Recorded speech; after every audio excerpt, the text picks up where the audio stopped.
Hello everyone, how are you all? I hope you guys are doing well. Welcome back to our channel. And guys, start करेंगे अपना आज का session को start करने से पहले हम जानेंगे कि हम आज क्या स्टडी करेंगे। तो हम स्टडी करेंगे हायर एजुकेशन पर, ठीक है। तो इसमें हम सबसे पहले यूनिवर्सिटी ग्रांट्स कमीशन के बारे में यानी आपके यूजीसी के बारे में जानेंगे। आप सभी को पता है कि आपका जो यूजीसी नेट का एग्ज़ाम होता है, आपके पेपर 1 में यूजीसी से आपके 2 to 5 क्वेश्चंस पुटअप किए जाते हैं। तो इसलिए हम आज जो भी कुछ डिस्कस करेंगे वो आपके एग्ज़ाम पॉइंट ऑफ व्यू के अकॉर्डिंग आपके लिए बहुत ज़्यादा हेल्पफुल होगा। तो चलिए सेशन को स्टार्ट करेंगे। तो देखिए, यूजीसी की अगर हम बात करें तो यूजीसी आपकी क्या है, यूनिवर्सिटी ग्रांट कमीशन है। इसकी अगर हम एग्जिस्टेंस की बात करें कि ये कब जो है एग्जिस्टेंस में आई थी, कब इस्टेब्लिश हुई थी, तो ये आपकी 28 दिसंबर 1953 को इस्टेब्लिश हुई थी, एग्जिस्टेंस में आई थी। और इसकी गवर्नेंस की अगर हम बात करें तो ये क्या करती है, इंडिया में जितनी भी यूनिवर्सिटीज़ हैं उनको गवर्न करती है, ठीक है। आप लोगों ने देखा होगा जब भी आप किसी भी पोस्ट के लिए अप्लाई करते हैं, किसी भी यूनिवर्सिटी लेवल की किसी भी पोस्ट के लिए आप अप्लाई करते हैं, वेदर प्रोफेसर, लेक्चरर और ऑल, तो आप देखते हैं कि वहाँ पर जो आपका एजुकेशनल क्वालिफिकेशन होता है वहाँ पर लिखा होता है यूजीसी नॉर्म्स के अनुसार, ठीक है। तो वो यूजीसी जो नॉर्म्स, तो हर जगह किसी भी यूनिवर्सिटी के लिए आप अप्लाई कीजिए, वहाँ पर आपकी जो क्वालिफिकेशन रहती है वो यूजीसी नॉर्म्स के ही अनुसार रहती है। इसका मतलब वही बिल्कुल क्लियर है कि ये जो यूजीसी है ये जितनी भी यूनिवर्सिटीज़ हैं इंडिया में सबका संचालन करती है। नेक्स्ट है इन 1956 की अगर हम बात करें तो यूजीसी जो थी वो एक स्टैट्यूटरी ऑर्गेनाइजेशन बन गई थी जिसको पार्लियामेंट के एक्ट के द्वारा इस्टेब्लिश किया गया था, ठीक है। एक इम्पॉर्टेंट पॉइंट है, पूछा जाता है कि यूनिवर्सिटी क्या है, आपकी स्टैट्यूटरी ऑर्गेनाइजेशन है, आपकी सेंट्रल ऑर्गेनाइजेशन है, या इस टाइप्स के ऑप्शंस होते हैं। वहाँ पर आपको मार्क करना है कि यूजीसी जो है वो स्टैट्यूटरी ऑर्गेनाइजेशन है। क्यों है? क्योंकि इसको इस्टेब्लिश किया गया था, ये इस्टेब्लिश हुई थी पार्लियामेंट के एक्ट के द्वारा। ये बात भी याद रखनी है, पूछा जाता है इस्टेब्लिशमेंट किसके द्वारा हुआ था, तो इस्टेब्लिशमेंट पार्लियामेंट एक्ट के द्वारा किया गया था। बहुत ही इम्पॉर्टेंट पॉइंट है ये आपके लिए, और कुछ भी यहाँ पर वेस्टेज इधर उधर का मटेरियल नहीं है, बिल्कुल टू द पॉइंट है, ठीक है। नोट्स हैं एक तरह से आप कह सकते हैं, ठीक है। नोट डाउन भी करते हुए चल सकते हैं, स्क्रीनशॉट भी ले सकते हैं। As per the UGC act, अगर हम यूजीसी एक्ट की बात करें तो उसमें आपकी सेक्शन आती है 12। इस सेक्शन में जो मेन फंक्शन होता है यूजीसी का जो मेन फंक्शन है वो क्या है कि वो कोऑर्डिनेट करती है, डिटरमाइन करती है और मेंटेन करती है यूनिवर्सिटीज़ के स्टैंडर्ड को। यह कार्य है यूजीसी का, क्या कि यूनिवर्सिटीज़ के स्टैंडर्ड को मेंटेन करे, डिटरमाइन करे और उसको कोऑर्डिनेट करे। ये जो यूजीसी है ये आपकी एक कमेंडेटरी बॉडी की तरह एक्ट करती है, ठीक है, कार्य करती है कह सकते हैं हम। It does not have the power to establish or de-recognize any university, लेकिन इसके पास कोई भी पावर नहीं होती, कोई शक्ति नहीं होती कि ये किसी भी यूनिवर्सिटी को इस्टेब्लिश कर सके या फिर उसको डी-रिकॉग्नाइज कर सके, ठीक है। बात आती है नेक्स्ट पॉइंट की, and this point is UGC comprises of. अब देखिए यूजीसी बनती किससे है, कि हम कह सकते हैं कि यूजीसी में कौन कौन होता है। तो यूजीसी का कौन होता है, चेयरमैन होते हैं, यूजीसी के 22 चेयरमैन होते हैं। तो यूजीसी जो है चेयरमैन, वाइस चेयरमैन और 10 बाकी के जो मेंबर्स होते हैं उनसे मिलकर बनती है। और इन चेयरमैन, वाइस चेयरमैन और इन मेंबर्स को कौन अपॉइंट करता है, तो आपकी सेंट्रल गवर्नमेंट यानी कि केंद्र सरकार इनका निर्धारण करती है, ठीक है। अब यहाँ पर आपकी एक पोस्ट होती है जिसको सेक्रेटरी कहा जाता है। ये जो सेक्रेटरी होता है यह क्या होता है, ये आपका एग्जीक्यूटिव हेड होता है, ठीक है। क्वेश्चन पूछा जा सकता है कि यूजीसी में आपका एग्जीक्यूटिव हेड किसको कहा जाता है। ऑप्शंस दे दिए जाएंगे, chairman, vice chairman, other members, secretary. तो आपको टिक करना है सेक्रेटरी पर। ठीक है, नेक्स्ट है यूजीसी का कार्य कहाँ से शुरू होता है आपका, तो ये आपकी न्यू दिल्ली से भी काम करती है और इसी के साथ साथ इसके रीजनल ऑफिसेस हैं कितने, ये भी क्वेश्चन पूछा जाता है, कितने रीजनल ऑफिसेस हैं यूजीसी के, तो 7 रीजनल ऑफिसेस हैं और कहाँ कहाँ लोकेट करते हैं, तो आपके बेंगलोर में हैं, भोपाल में हैं, गुवाहाटी में हैं, हैदराबाद में हैं, कोलकाता, पुणे एंड दिल्ली। एक क्वेश्चन यहाँ से और भी बनता है, वहाँ पर क्या किया जाता है कि आपको ऑप्शंस दे दिए जाते हैं और आपसे करेक्ट कोड पूछा जाता है कि यूजीसी का रीजनल ऑफिस कहाँ कहाँ सिचुएटेड है, तो वहाँ इनमें से 2-3 ऑप्शन दे दिए जाएंगे और एक ऑप्शन जो है वो कहीं बाहर से दे दिया जाएगा। ठीक है, और फिर आपको उसमें से करेक्ट ऑप्शन चूज करने होते हैं। तो इस एक ही पॉइंट से आपके 2 क्वेश्चंस बनते हैं, एक तो पूछा जाता है कि कितने हैं और दूसरे कहाँ हैं। ठीक है, नेक्स्ट तो बात आ जाती है हमारी पहले चेयरमैन कौन थे यूजीसी के, और ये क्वेश्चन बहुत बार पूछा जाता है। ठीक है, तो यूजीसी के चेयरमैन की अगर हम बात करें तो सबसे पहले चेयरमैन जो थे उनका नाम था डॉक्टर सीडी देशमुख। ठीक है, कोई टफ नहीं है, बिल्कुल याद हो जाएगा। डॉक्टर CAB को हटा दीजिए, बिल्कुल लाइन से है CD और फिर D से ही है उनका सरनेम, दैट इज देशमुख।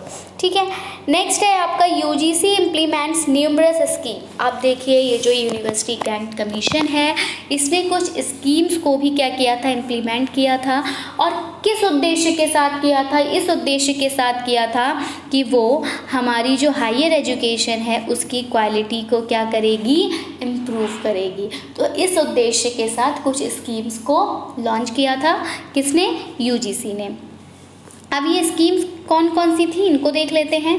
तो पहली जो स्कीम थी वो थी आपकी UPE। इसका जो फुल फॉर्म है वो है universities with potential for excellence, मतलब ऐसी यूनिवर्सिटीज़ को सेट करना जिनके पास एक्सीलेंस का पोटेंशियल हो। ठीक है, CPE ऐसे कॉलेजेस हों जिनमें CPE मतलब अच्छे कॉलेजेस, ऐसे कॉलेजेस हों जिनके पास एक्सीलेंस का पोटेंशियल हो।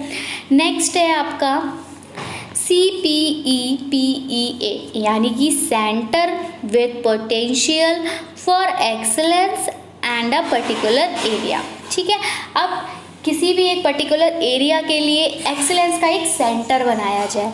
ठीक है, SAP यानी कि स्पेशल असिस्टेंस प्रोग्राम रखे जाए। ठीक है, BSR यानी कि बेसिक साइंटिफिक रिसर्च को बढ़ावा दिया जाए। तो ये कुछ स्कीम्स थी जो यूजीसी के द्वारा चलाई गई थी हायर एजुकेशन की क्वालिटी को इम्प्रूव करने के उद्देश्य के साथ। ठीक है, अब हमारा सेकंड आता है कि हमने यूजीसी जान लिया, अब हम यूजीसी के रीजनल ऑफिसेस के बारे में जानेंगे। तो सबसे पहले हम स्कीम्स देखेंगे इसके अंतर्गत। तो यूजीसी रीजनल ऑफिसेस जो हैं इनको इन्होंने इम्प्लीमेंट की थी कुछ स्कीम्स जो कि हैं आपकी, जैसे कि कॉलेजेस का डेवलपमेंट होगा जो कि आपकी किससे एफिलिएटेड होंगी, स्टेट यूनिवर्सिटी से एफिलिएटेड होंगी। ठीक है, नेक्स्ट अवार्ड दिया जाएगा टीचर फेलोशिप को। ठीक है, टू कॉलेज टीचर्स, कॉलेज के टीचर को जो कि आपके परस्यू कर रहे होंगे यानी कि MPhil या PhD पढ़ रहे होंगे बेटर डेवलपमेंट के लिए, ऐसे टीचर्स को टीचर फेलोशिप का अवार्ड दिया जाएगा। ठीक है, नेक्स्ट है minor research projects for college teachers. अब जो कॉलेज के टीचर्स हैं उनको छोटे छोटे रिसर्च प्रोजेक्ट्स दिए जाएंगे, क्योंकि जब वो रिसर्च करेंगे तो वो क्या करेंगे, यहाँ पर कोलैबोरेट करेंगे। कोलैबोरेशन के साथ साथ क्या होगा, वो पुराने जो फैक्ट्स होंगे उन फैक्ट्स को क्या करेंगे, रिन्यू करेंगे। उन फैक्ट्स के वो क्या देखेंगे, उन फैक्ट्स के वो प्रूफ देखने की कोशिश करेंगे। ठीक है, कि कहाँ कहाँ वो हैं, जो ये फैक्ट्स हैं वो कहाँ कहाँ वर्क करते हैं। ठीक है, तो इस तरह से वो पुराने फैक्ट्स को न्यूली फैक्ट्स में कन्वर्ट करेंगे, कोलैबोरेट करेंगे। तो इसलिए कॉलेज टीचर्स के लिए छोटे छोटे रिसर्च प्रोजेक्ट्स रखे जाएंगे। सेमिनार होगा, सिम्पोजिया कॉन्फ्रेंस वगैरह होंगी कॉलेजेस के लिए, आप होती ही हैं, आप सभी ने सेमिनार कॉन्फ्रेंसेस वगैरह अटेंड किए होंगे। वहाँ पर क्या होता है, आपको जो भी एक उनका टॉपिक होता है उस टॉपिक से रिलेटेड, टेक्नोलॉजी से रिलेटेड आपको इन्फॉर्मेशन प्रोवाइड की जाती है। तो ये सेमिनार्स कॉन्फ्रेंसेस बहुत ज़्यादा हेल्पफुल रहते हैं आपके लिए अगर आप फर्दर रिसर्च में जाना चाहते हैं तो। ठीक है, नेक्स्ट है आपका कंस्ट्रक्शन ऑफ विमेंस हॉस्टल। सबसे स्पेशल स्कीम यही रही थी, क्योंकि कभी कभी क्या होता है, जो विमेंस होती हैं वो अपनी स्टडी को कंटिन्यू नहीं कर पाती हैं, क्योंकि कभी कभी वो जहाँ रहती हैं वहाँ उनके आसपास कोई कॉलेज नहीं होता, उनको अपनी रिसर्च के लिए, अपनी पीएचडी के लिए, अपनी या फिर हायर एजुकेशन के लिए बाहर जाना पड़ता है। और बाहर जाने में जो विमेंस होती हैं उनको अपना सेपरेटली रूम लेना सेफ़ नहीं रहता, तो इसलिए विमेंस भी एजुकेशन ले सके इस वजह से वो नहीं ले पाती हैं, नहीं जा पाती हैं। तो इसलिए विमेंस हॉस्टल बनाए जाएं ताकि जो विमेंस हैं वो दूर जाकर अपनी हायर एजुकेशन को कंटिन्यू रख सकें। नेक्स्ट है आपका provide financial assistance to teachers. अब आपको क्या करना है, टीचर्स को फाइनेंशियल असिस्टेंस भी देनी है, ठीक है। क्यों, किनको देनी है, जो कि विजुअली हैंडीकेप्ड है, ठीक है, यानी कि जो ब्लाइंड हैं उनको फाइनेंशियल असिस्टेंस भी प्रोवाइड करनी है। नेक्स्ट है, अब आपको जानना है रीजनल ऑफिसर्स की डिटेल्स के बारे में। अब ये बहुत इंपॉर्टेंट है, यहाँ से क्वेश्चन ज़रूर पूछा जाता है, आपका पूछ लिया जाता है कि जो northern regional college bureau NRCB है कहाँ लोकेटेड है, तो इसकी कितने नंबर ऑफ कॉलेजेस इसके अंडर में आते हैं। तो इन सब बातों का आपको ध्यान रखना है। ये जो इन्फॉर्मेशन यहाँ दी जा रही है बिल्कुल शॉर्टली है, कोई यहाँ पर ज़्यादा नहीं है, बस जो है वो थोड़ा थोड़ा नोट करते चलिए। तो सबसे पहले जानेंगे कि जो northern regional college bureau NRCB है ये आपकी कहाँ है, तो ये आपकी दिल्ली में है, ठीक है। दिल्ली के अंदर कितने कॉलेजेस हैं जो कि आपके इसके अंतर्गत आते हैं, तो 922 कॉलेजेस आपके northern regional college bureau NRCB के अंतर्गत आते हैं। अब इस NRCB ने कितनी स्टेट्स को कवर कर रखा है, तो ये जो NRCB है इसने आपकी जम्मू कश्मीर, पंजाब, चंडीगढ़, हिमाचल प्रदेश, हरियाणा और उत्तर प्रदेश इतनी स्टेट्स को कवर कर रखा है। काउंट करें तो 1 2 3 4 5 एंड 6 कितनी स्टेट्स कवर की हैं, 6 स्टेट्स कवर की हैं। लोकेटेड जो है वो दिल्ली में है और 992 कॉलेजेस यहाँ पर इसके अंतर्गत आते हैं, ठीक है। अब हम बात करेंगे, ये तो नॉर्दर्न था, अब हम वेस्टर्न की बात करेंगे। तो वेस्टर्न रीजनल ऑफिस जो WRO है वो आपका पुणे में है, ठीक है। नॉर्दर्न वाला दिल्ली में था, वेस्टर्न वाला पुणे में है। कब इस्टेब्लिश हुआ था, यहाँ इसकी डेट भी दे रखी है, तो ये इस्टेब्लिश हुआ था आपका 11 नवंबर 1994, 11/11/1994। टोटल नंबर ऑफ कॉलेजेस जो है, देखिए अभी हमने देखा नॉर्दर्न वाले में टोटल नंबर ऑफ कॉलेजेस कितने थे हमारे, 992 थे, सॉरी 22। अभी नॉर्दर्न वाले में हमारे कॉलेजेस 922 थे, अब हमारे 996 हो जाएंगे। कहाँ पर, वेस्टर्न वाले में।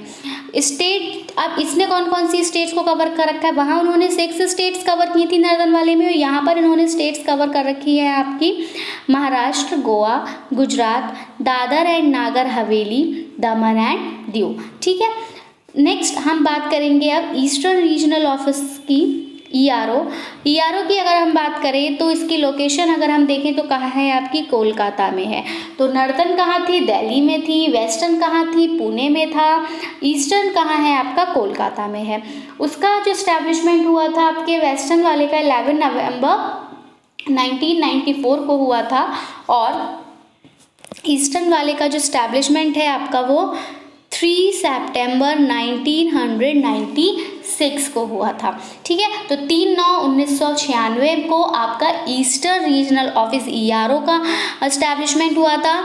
सबसे पहले नॉर्दर्न में हमारे 922 कॉलेज आ रहे थे, ठीक है, फिर हमारे 996 कॉलेज आए थे, और अब फिर हमारा बढ़ता है ईस्टर्न में हमारे 1009 कॉलेज के अंतर्गत आते हैं, ठीक है। फर्स्ट में हमारी स्टेट्स कवर हुई थी, आपकी जम्मू कश्मीर हुई थी, आपका पंजाब, चंडीगढ़, हरियाणा, हिमाचल प्रदेश, उत्तर प्रदेश हुए थे, ठीक है। दोबारा आपके दमन एंड दीव, नागर हवेली और दमन एंड दीव, नागर हवेली, गुजरात, महाराष्ट्र, गोवा, ये सब हुए थे। और यहाँ जो है हमारे स्टेट कवर होंगे आपके West Bengal, Orissa, Bihar and Sikkim, only 4, West Bengal, Orissa, Bihar and Sikkim. अब हम बात करेंगे आपके सेंट्रल रीजनल ऑफिस के यानी कि CRO की। तो इसका जो लोकेशन है सेंट्रल का ये भोपाल में है। ये इस्टेब्लिश हुआ था आपका 1 दिसंबर 1994। अब याद रखो सेंट्रल वाला और आपका जो वेस्टर्न वाला है ये दोनों ही 1994 में इस्टेब्लिश हुए थे। डेट्स अलग अलग हैं, वो 11 नवंबर को हुआ था और ये 1 दिसंबर को हुआ है। वहाँ पर सबसे टोटल नंबर ऑफ कॉलेज थे आपके 996 थे, यहाँ कम हो गए। यहाँ पर टोटल नंबर ऑफ कॉलेज क्या है 791 है। देखिए जब हम इस तरह के फैक्ट्स को पढ़ते हैं तो हमें कंपेयर करके पढ़ना चाहिए बार बार, ताकि हमें जो पुराने वाले हैं उनके साथ कंफ्यूजन ना हो, कुछ भी मिक्स ना हो डेट्स वगैरह। ठीक है, तो याद रखो कि जो नंबर ऑफ कॉलेजेस हैं हमारे सेंट्रल रीजनल ऑफिस में ये आते हैं, ये है 791 और हमने जो वेस्टर्न में पढ़े थे वो थे हमारे 996, नॉर्दर्न में थे 922, ठीक है, और ईस्टर्न में थे हमारे 1009। स्टेट्स जो कवर हुई आपकी यहाँ पर क्या है वो छत्तीसगढ़ है, राजस्थान है और आपकी मध्य प्रदेश है। ठीक है, ओनली 3। अब देखिए कम होती चली आ रही है, 4 से 6 थी, फिर आपकी 4 हुई, अब ये देखिए 3 रह गई, छत्तीसगढ़, राजस्थान एंड मध्य प्रदेश ओनली। अब हम आगे बढ़ेंगे, देखेंगे southern eastern regional office SERO। इसकी अगर हम लोकेशन की बात करें तो ये आपका कहाँ है, आपका हैदराबाद में है। ये इसका जो इस्टेब्लिशमेंट हुआ था वो आपका कब 20 सितंबर 1994 को हुआ था। टोटल नंबर ऑफ कॉलेजेस यहाँ पर और कम हो गए, कितने रह गए 668 ओनली। स्टेट जो यहाँ पे कवर कर रखी हैं ये हैं आपकी, तो साउथ के ही होंगे याद रखना। तो साउथ में ही आपका आंध्र प्रदेश आता है, आपका तमिलनाडु आता है, पुडुचेरी आता है, अंडमान और निकोबार, ये आपके साउथ में आते हैं, क्योंकि साउथ कहाँ है हमारा नीचे है। ठीक है, जब आप अपना मैप बनाते हैं तो ये यहाँ पर नॉर्थ आता है, ये साउथ है, ये आपका ये वेस्ट है, ये ईस्ट है। तो आप समझ जाइए कि जो सर्दर्न ईस्टर्न रीजनल ऑफिस होंगे वहाँ की स्टेट्स कहाँ होंगी, नीचे होंगी। ठीक है, नेक्स्ट है आपका north eastern regional office NERO। इसका जो लोकेशन है ये आपका कहाँ है, गुवाहाटी में है। इसकी जो इस्टेब्लिशमेंट हुई थी वो आपकी 1 अप्रैल 1995 को हुई थी। टोटल नंबर ऑफ कॉलेजेस जो हैं अब और कम हो गए, कितने हैं ओनली 253। इन्होंने जो स्टेट्स कवर कर रखी है that is Arunachal Pradesh, Assam, Meghalaya, Mizoram, Manipur, Tripura and Nagaland. Next है साउथ वेस्टर्न रीजनल ऑफिस। अब south western regional office SWRO की अगर हम बात करें तो इसकी जो लोकेशन है ये आपका बेंगलोर में लोकेटेड है। इसका जो स्टैब्लिशमेंट हुआ था वो आपका 25 अप्रैल 1999 को हुआ था। यहाँ पर टोटल नंबर ऑफ कॉलेजेस जो इसके अंडर में आते हैं दैट इज़ 714 और इन्होंने जो स्टेट कवर की हैं that is Lakshadweep, Kerala and Karnataka, only 3 LKK। ठीक है, आप कह सकते हैं K2L, केरल, कर्नाटक एंड लक्षद्वीप। अब हम थर्ड कैटेगरी देखेंगे that is categorization of universities. अब यूनिवर्सिटीज़ जो हैं वो कैटेगरी में डिवाइड होती हैं, कैसे, तो देखिए 2 रूट्स हैं यहाँ पर जिनसे कि यूनिवर्सिटी को क्या किया गया, एस्टैब्लिश किया गया है। ठीक है, कैसे, एक तो लेजिस्लेशन से आपकी यूनिवर्सिटी इस्टेब्लिश हुई है, दूसरी आपकी डीम्ड रूट से यूनिवर्सिटी इस्टेब्लिश हुई है। ठीक है, तो अब हम इनके बारे में जानेंगे। तो देखिए यूनिवर्सिटी या फिर आपके यूनिवर्सिटी लेवल इंस्टीट्यूशंस ये आपके कैटेगराइज्ड होते हैं इन फॉलोइंग कैटेगरीज में। तो आप सभी को पता है सबसे पहले आपका आता है सेंट्रल यूनिवर्सिटीज़। ठीक है, दूसरी आपकी जो आती है वो आपकी स्टेट यूनिवर्सिटीज़ आती है, फिर आपकी डीम्ड टू बी यूनिवर्सिटीज़ आती हैं। नेक्स्ट जो है वो आपकी the institution of national importance, यहाँ पर प्रिंट नहीं हो पाया है, ठीक है, याद रखिएगा, in the institution of national importance. तो इन 4 कैटेगरीज में जो है आपकी यूनिवर्सिटीज़ जो है वो डिवाइड होती हैं। अब टोटल नंबर ऑफ यूनिवर्सिटीज़ की अगर हम बात करें आपके 2018 तक जो हमारी टोटल यूनिवर्सिटीज़ थी वो कितनी थी, ये क्वेश्चन ज़रूर पूछ लिया जा सकता है आपके जब पेपर 1 में, तो इस डेटा का स्क्रीनशॉट लेना ज़रूरी है। ठीक है, तो देखिए सेंट्रल यूनिवर्सिटीज़ की अगर हम बात करें तो 2018 तक सेंट्रल यूनिवर्सिटीज़ 48 थी। ठीक है, स्टेट यूनिवर्सिटीज़ आपकी 392 थी, जो प्राइवेट यूनिवर्सिटीज़ थी वो आपकी 317 थी। ठीक है, जैसे प्राइवेट यूनिवर्सिटी में जैसे आपकी ये इन्वर्टिस यूनिवर्सिटी है बरेली की, तो ये आपकी क्या है, प्राइवेट यूनिवर्सिटी के अंतर्गत आती है। और आपकी डीम्ड टू बी यूनिवर्सिटी जो है ये आपकी क्या है, कितनी थी, 125 थी। तो कुल मिलाकर हम कह सकते हैं टोटल 882 यूनिवर्सिटीज़ आपकी थी 2018 तक। अब हम जानेंगे सेंट्रल यूनिवर्सिटी के बारे में। तो देखिए, सेंट्रल यूनिवर्सिटी आप सभी को पता है, ठीक है, केंद्र आपका केंद्रीय विश्वविद्यालय होते हैं। ठीक है, अब देखिए सेंट्रल यूनिवर्सिटी स्टैब्लिश होती है आपकी सेंट्रल एक्ट के द्वारा। ठीक है, सेंट्रल एक्ट के द्वारा यूनिवर्सिटी को स्टैब्लिश किया जाता है। तो जो सेंट्रल यूनिवर्सिटी है वो आपकी स्टैब्लिश की जाती है सेंट्रल एक्ट के द्वारा, यानी कि पार्लियामेंट के एक्ट के द्वारा। ठीक है, और किसके परव्यू के अंदर में होती है, आपकी हायर एजुकेशन का जो डिपार्टमेंट है आपका यूनियन एचआरडी मिनिस्ट्री, उसके अंडर में होता है। नेक्स्ट, अभी हमने जाना था कि 48 सेंट्रल यूनिवर्सिटीज़ हैं आपकी एमएचआरडी के अंडर में। ठीक है, यहाँ पर एमएचआरडी हो जाएगा।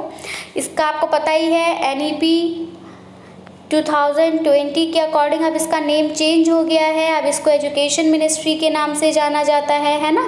तो ये याद रखिएगा, क्योंकि आपके एनईपी से जो है वो क्वेश्चंस बहुत पूछे जा रहे हैं न्यू एग्जाम्स में। अब देखिए, president of India is the visitor of all central universities, यानी कि जो आपके इंडिया के प्रेसिडेंट होते हैं, राष्ट्रपति होते हैं, वो सारी यूनिवर्सिटीज़ में क्या करते हैं, विजिट करते हैं, उनको विजिटर कहा जाता है। उन्हें वो क्या करते हैं, वो नॉमिनेट करते हैं कुछ मेंबर्स को। ठीक है, सिग्निफिकेंट कमेटीज़ में यूनिवर्सिटी की इफ़ेक्टिव और स्मूथ फंक्शनिंग के लिए, यानी कि यूनिवर्सिटी के अच्छे कार्य के लिए वो क्या करते हैं, कुछ मेंबर्स को नियुक्त करते हैं। नेक्स्ट है आपका स्टेट यूनिवर्सिटी। स्टेट यूनिवर्सिटी की अगर हम बात करें तो ये एक स्टेट यूनिवर्सिटी जो है इसको स्टैब्लिश किया जाता है, इसको इनकॉर्पोरेट किया जाता है आपके स्टेट एक्ट के, प्रोविंशियल एक्ट के द्वारा। ठीक है, या तो प्रोविंशियल एक्ट या फिर आपके स्टेट एक्ट के द्वारा इन यूनिवर्सिटी को स्टैब्लिश किया जाता है। अकॉर्डिंग टू दी लिस्ट, अगर हम इस लिस्ट की बात करें तो आपकी 392 स्टेट यूनिवर्सिटीज़ हैं। ठीक है, 2018 तक किए हैं, ये याद रखिएगा।